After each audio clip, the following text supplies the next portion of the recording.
বন্ধুরা, তো good afternoon. আজকের আমি এই ভিডিওটা এই জন্যই করছি, আমার মতন কারা কারা এরকম ফেস করো প্রবলেম। কী প্রবলেম তোমাদেরকে দেখাচ্ছি। এই দেখো, কোথায় গেল? এই যে দেখতে পাচ্ছ, এটা হচ্ছে আমাদের নল।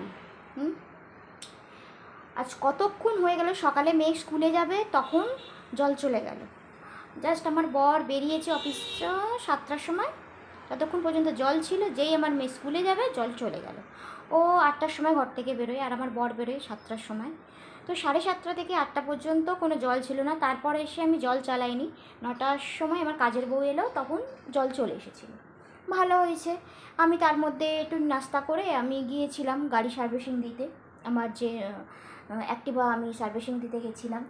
তো যাই হোক, এসে দেখছি বসে আছি, যে ঠিক আছে সেই তো কেউ নেই, এসে আমি রান্নাবান্না করব একটু পরে, তো একটু বসে আছি, ফোন দেখছি, টিভি দেখছি, মানে একটু রিল্যাক্স করছি আর কি।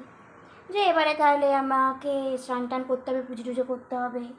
তো যাই হোক, তো যাওয়ার আগে এই যে দেখো, আমি আধা কাজ করতে করতে চলে গেছি। দেখো এই যে আমি এই কৌটোগুলো পরিষ্কার করছিলাম, দেখো এই কৌটোগুলো পরিষ্কার করছিলাম, তো করতে করতে দেখি আমার জল চলে গেছে। তো আমি এই জন্যই মানে ভিডিওটা করছি, আমার মতন কারা কারা এরকম ফেস করো যারা ফ্ল্যাটে থাকো, যে এইরকম অবস্থা, মানে কি বলবো আর, কাজ করতে করতে জল চলে যাচ্ছে, কাজের বউ এসছে জল নেই, এরকম কারা কারা ফেস করো। যখন অ্যাকচুয়ালি আমি গ্রামের মেয়ে, যাই হোক, তো যখন আমি গ্রামে, মানে বিয়ের আগের কথা বলছি, যখন আমি থাকতাম তখন মনে হতো যারা ফ্ল্যাটে আছে তারা মনে হয় খুব ভালো আছে, কী সুন্দর ওদেরকে বাসন টাসন মাজতে এই রোদে পুকুরে যেতে হয় না, মানে আর এমনি একটু আমি খুব মানে স্কিন নিয়ে খুব একটু করতাম আমি। তো তারা মনে খুব, মানে তারা খুব ভালো আছে, ছাওয়ার মধ্যে সবসময় থাকে, আর কোনো কিছুতে প্রবলেম নেই, কিছু নেই তাদের, মানে ওপরে মানে সিঁড়ি দিয়ে উঠতেও কোনো মানে নেই, লিফটের ব্যবস্থা আছে, কত কিছু সেই মানে ভাবনা চিন্তা করতাম আর কি। এখন আমি ফ্ল্যাটে থেকে বুঝতে পারছি, বাবা আমার ওই গ্রামের জীবনটাই আমার ভালো ছিল।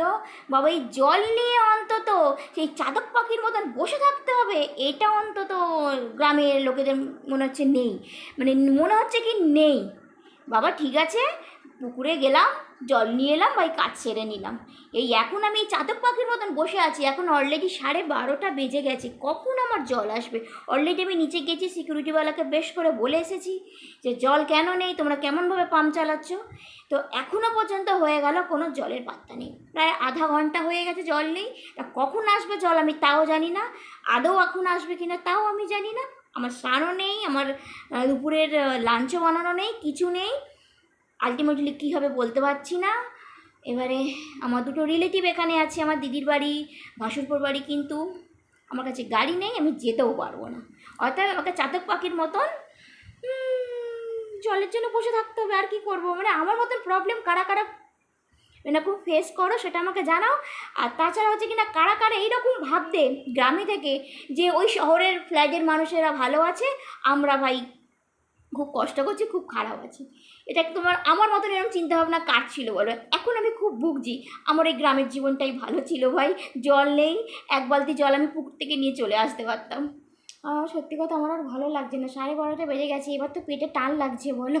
কোন সকালে নাস্তা করেছি, এখন আমার জল নেই, মানে আমার আবার অস্বস্তি হচ্ছে, গরম হচ্ছে অলরেডি, এখানে আমাদের আহমেদাবাদে গরম পড়ে গেছে। আমি জানি না কি করব, সবার সত্যি আর ভালো লাগছে না। চলো এই জন্যই তোমাদের সামনে ভিডিওটা করলাম, যে আমার মতন এরকম পাবলিক কে আছো আর কারা কারা এরকম প্রবলেমে ভোগো। তো চলো, টাটা।